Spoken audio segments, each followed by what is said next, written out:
पाकिस्तान जाना जरूरी है? पाकिस्तान पर जाकर मुजरा खाइएगा, बिरयानी चट के जिएगा है? इतना बेशरम प्रधानमंत्री, इतना घटिया स्तर का प्रधानमंत्री बरगलाता है। ये जोकर है, ये समझिए। ये मोदी नहीं, मदारी है। झूठ बोलने की इसको पैदाइशी बीमारी है। ऐसे आदमी को प्रस्तुत किया गया जो किसी का दामाद बनने लायक नहीं, किसी का पति बनने लायक नहीं, किसी का बहनोई बनने लायक नहीं, घर का सदस्य जिसको व्यक्ति को नहीं बनाया जा सकता। मकान मालिक भी रंडवों को मकान नहीं देती।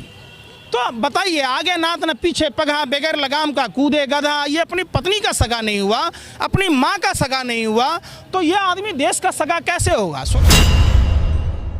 साधु के बेस में लुटेरे हैं देश में करता हुआ साइकिल पर जो मट्ठा बेचता था वो सबसे बड़ा व्यापारी हो गया, जो सलवार पहनकर भाग गया।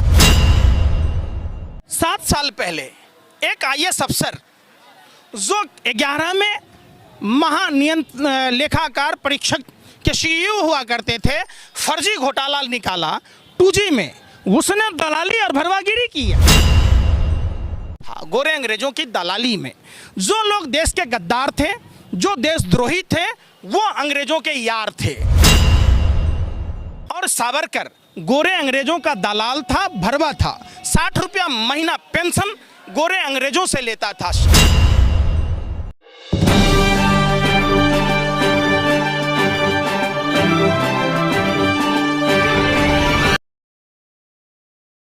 नमस्कार, मैं सरदार बलविंदर सिंह, आप देख रहे हैं नीला सलाम न्यूज़। हमारे साथ जाने माने समाज सेविक पंकज श्रीवास्तव जी हैं। सबसे पहले चैनल पे आपका स्वागत है पंकज जी। जी नमस्कार।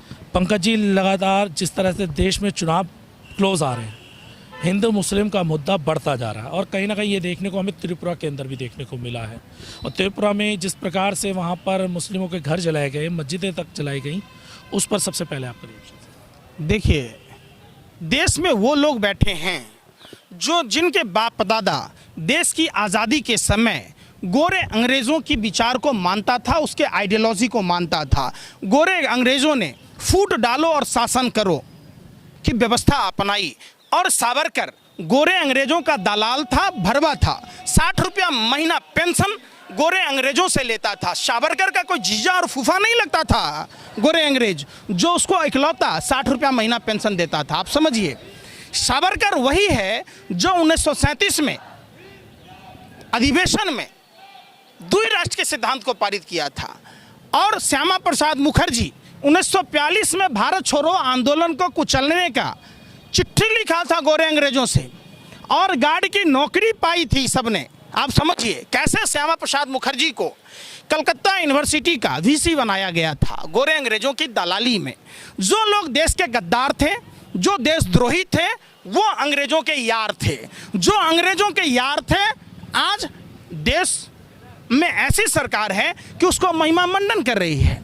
जो राष्ट्रपिता महात्मा गांधी का हत्यारा गोडसे, देश का पहला आतंकवादी, देश का पहला हत्यारा, उसको महिमा मंडित किया जा रहा है। तो जाहिर सी बात है, देश में सब चीज़ एक साजिश, षड्यंत्र और प्रयोग का नतीजा है, जिसके कारण देश को गर्त में जाना पड़ा। 7 साल पहले एक आईएएस अफसर जो 11 में लेखाकार परीक्षक के सीईओ हुआ करते थे, फर्जी घोटाला निकाला 2G में, उसने दलाली और भरवागिरी की। आज वो नहीं बोल रहा कि आप बताइए कि जो घोटाले थे, जिसके मैंने बताया जा रहा था, उसमें आया एक आदमी गांधी के विचारों पर चलने की बात कर रहा था, वो अन्ना हजारे कहाँ हैं? Z+ की सुरक्षा लेकर वो भरवा रालेगांव सिद्धि में बैठा है। तीसरा आया साधु के बेस में लुटेरे हैं देश में करता हुआ साइकिल पर जो मट्ठा बेचता था, वो सबसे बड़ा व्यापारी हो गया, जो सलवार पहनकर भाग गया। चौथा आई अपने आप को ईमानदार IPS किरण बेदी समझ नाम सुना होगा, क्या कि उपराज्यपाल बनकर सत्ता की दलाली में चुप और मौन हो गई। 5वां एक IRS अधिकारी आया, दिल्ली का मुख्यमंत्री बन गया। 6ठा आदमी आया, वो उप मुख्यमंत्री बन गया। 7वां आया सेना का एक बड़ा अधिकारी जनरल BK सिंह है, सांसद बना, मंत्री बना। सब इसमें कई लोग आते रहे जाते रहे, सबको कंपाइल करके नरेंद्र मोदी एंड टीम ने देश के साथ धोखा दिया। ऐसे आदमी को प्रस्तुत किया गया जो किसी का दामाद बनने लायक नहीं, किसी का पति बनने लायक नहीं, किसी का बहनोई बनने लायक नहीं, घर का सदस्य जिसको व्यक्ति को नहीं बनाया जा सकता। मकान मालिक भी रंडवों को मकान नहीं देती। तो बताइए, आगे नात न पीछे पगहा, बगैर लगाम का कूदे गधा। ये अपनी पत्नी का सगा नहीं हुआ, अपनी माँ का सगा नहीं हुआ, तो ये आदमी देश का सगा कैसे होगा? शोले फिल्म देखा है ना आपने? गब्बर का कोई नहीं था, फिर भी गब्बर डकैती डालता था। नरेंद्र मोदी का भी कोई नहीं है, वो शोले के गब्बर की तरह डेली नया नया टैक्स लाता है। लोग अखबार देखते, पेपर देखते, तो लोग ये कहते कि पेट्रोल डीजल के नाम पर नरेंद्र मोदी ने पॉकेटमारी कितनी की, गैस के नाम पर पॉकेटमारी कितनी की। ये पॉकेटमार प्रधानमंत्री, महानीच प्रधानमंत्री, पहली बार आज़ाद भारत में इतना कुकर्मी प्रधानमंत्री जो अपने ही मुल्क के लोगों को परेशान कर दिया। ये आज तक से आंखें लाल करके दिखाने की बात कहने वाला, एक सर के बदले में 10 सर लाने की बात कहने वाला, ये नहीं बता पाया कि पुलवामा घटना में 300 किलो आरडीएक्स कहाँ से आए, 50 किलो जेलेटिन कहाँ से आया, कार कहाँ से आया। ये नहीं बता पाया जो भारतीय जनता पार्टी के चुनाव पर टिकट लड़ने वाला तारिक हथियारों का सप्लायर के पास में हथियार कहाँ से आया। ये नहीं बता पाया कि गलवान में जो भारत माँ के वीर सपूत शहीद हुए उसको ट्रैक्टर सप्लाई करने वाला भाजपा का नेता कौन है, जो अपना ही टेलीफोन एक्सचेंज स्थापित कर ध्रुव सक्सेना, जो कैलाश विजयवर्गीय का राइट हैंड, कैलाश विजयवर्गीय का नाम सुना है ना, भाजपा के जनरल सेक्रेटरी हैं, समझिए उनका राइट हैंड, जो भारत की खुफिया जानकारी पाकिस्तान को दे रहा था, ये कैसे ये सिस्टम डेवलप कर पाया? क्या सरकार को नहीं पता चली? तमाम जो बातें देखेंगे, प्रधानमंत्री इतना निकम्मा निठल्ला है कि चाइना पर सर्जिकल स्ट्राइक करना तो दूर की बात है, चाइना का चौ नहीं बोल पाता है, उसकी पतलून गीली हो जाती है, छठी रात का दूध याद आ जाता है, महंगाई का मौ नहीं बोल पाता है, बेरोजगारी का बौ नहीं बोल पाता है, महिलाओं की सुरक्षा पर, असुरक्षा पर औ नहीं बोल पाता है, सरहदों की हिफाजत पर हौ नहीं, हकला प्रधानमंत्री है। इससे देखिए अभी कितनी बड़ी बेवकूफ़ प्रधानमंत्री है कि जहाँ भी जाता है, विश्व के जिस किसी भी देश में जाता है, अपनी बेइज्जती करवा के आता है। ये नहीं जानता है कि सिर्फ आपकी बेइज्जती नहीं हो रही, पूरे मुल्क की बेइज्जती हो रही है। क्या ज़रूरत थी आपको ब्रिटेन में जाने की? इतना चटोरा प्रधानमंत्री ब्रिटेन गया और जो 85,000 करोड़ के विशेष विमान से गया, उसको 8 लाख का टैक्सी दिया गया, वो भी अपना गाड़ी नहीं, टैक्सी। तो इससे बताइए कितना माने दुर्भाग्य है भारत का कि ऐसा कुकर्मी प्रधानमंत्री जो अपने शौक ऐश अय्यासी में पूरे विश्व का भ्रमण करता है। आप कमाते हैं, अपने घर में खर्च करेंगे तो घर आपका डेवलप करेगा, आप पड़ोसी को बांटेंगे तो आपके घर में क्या होगा? इसे विदेश जाने की क्या ज़रूरत है? ये जिसे देश की जनता के लिए काम करना था, ये दिन रात 18 घंटे काम करता है अंबानी अडानी के लिए।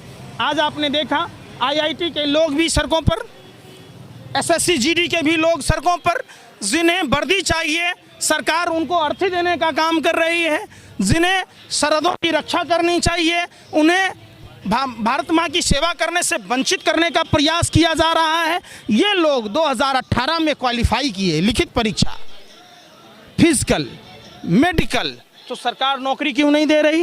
इनके ही गृह राज्य मंत्री नित्यानंद राय ने लोकतंत्र के मंदिर में बयान दिया था 1,11,000 पद रिक्त हैं। तो क्या इन बेशर्मों को, इन सत्ता के दलालों को शर्म नहीं आती? ये जब नेता और मंत्री बनते तो जितनी 2014 से पहले ये भौंका करते थे गली गली में कि 2 करोड़ युवाओं को रोजगार देने की बात कह रहे थे, आज वो लोग बेरोजगारी पर बौ नहीं बोलते, रोजगार का रौ नहीं बोलते, महंगाई का मौ नहीं बोलते। तो कितनी दुर्भाग्यपूर्ण बातें हैं। अब उत्तर प्रदेश के चुनावों में भी जिन्ना और वो आ गए हैं, उस पर क्या कहेंगे? तो बात करें ना भाई कि जिन्ना को चादर चढ़ाने कौन गया था? आडवाणी गया था ना। कौन गया था? किसने चढ़ाई? तो करे ना, आडवाणी को देशद्रोही घोषित करे, आडवाणी को जेल में डाले, क्यों नहीं डालता? ये आप बताओ ना। कौन गया था बिरयानी खाने? कौन गया था साड़ी लेकर? कौन वहां से चादर लाया? क्या हिंदुस्तान में बिरयानी नहीं मिलता? प्रधानमंत्री इतना चटोरा है कि मुरादाबाद हैदराबाद की बिरयानी अच्छी नहीं लगती है, इस्लामाबाद और कराची की बिरयानी अच्छी लगती है इनको। आप बताओ ना, ये चटोरा प्रधानमंत्री है, इसको देश की बिरयानी अच्छी नहीं लगती। इस्लामाबाद और कराची जाते हैं, पाकिस्तान डे पर बधाई देने जाते हैं। आपको पाकिस्तान डे पर बधाई देने की क्या जरूरत थी? आप इतना ही फुर्सत जब प्रधानमंत्री आवास से चंद कदमों की दूरी पर वाल्मीकि समाज की बिटिया के साथ बलात्कार होता है, उस पर ट्वीट कर देते हैं। आप आ जाते हैं यहाँ, देश के जो भारत माँ की रक्षा करने के सपना संजोए बैठे हैं उनसे तुम बात कर लेते हैं। पाकिस्तान जाना जरूरी है? पाकिस्तान पर जाकर मुजरा खाइएगा, बिरयानी चटके जिएगा? हैं? इतना बेशरम प्रधानमंत्री, इतना घटिया स्तर का प्रधानमंत्री बरगलाता है। ये जोकर है। ये समझिए, ये मोदी नहीं मदारी है। झूठ बोलने की इसको पैदाइशी बीमारी है। अगर मोदी जी वादे के सच्चे होते तो मोदी जी के भी बच्चे होते। ये तत्ता अमोल से खेलते हैं। कहते हैं मन की बात। बताइए, मन की बात लोग मेहरारू से करता है। आई मेहरारू को छोड़ दिया तो कहाँ से इसको मन की बात करेगा? समझिए, जली को आग कहते हैं, बुझी को राख कहते हैं। जिस बकवास को सुनकर देश की जनता का हाल बेहाल हो जाए उसे मोदी जी की मन की बात कहते हैं। चलिए, बहुत बहुत धन्यवाद। हमारे साथ थे पंकज श्रीवास्तव जी, जो समाज सेवी और लगातार समाज के लिए काम करते रहते हैं और अपनी आवाज़ को बुलंद आवाज़ की तरह उठाते हैं। अगर वीडियो पसंद आए, वीडियो को लाइक कीजिए, शेयर कीजिए और चैनल को अगर आपने अब तक सब्सक्राइब नहीं किया तो चैनल सब्सक्राइब कीजिए। धन्यवाद।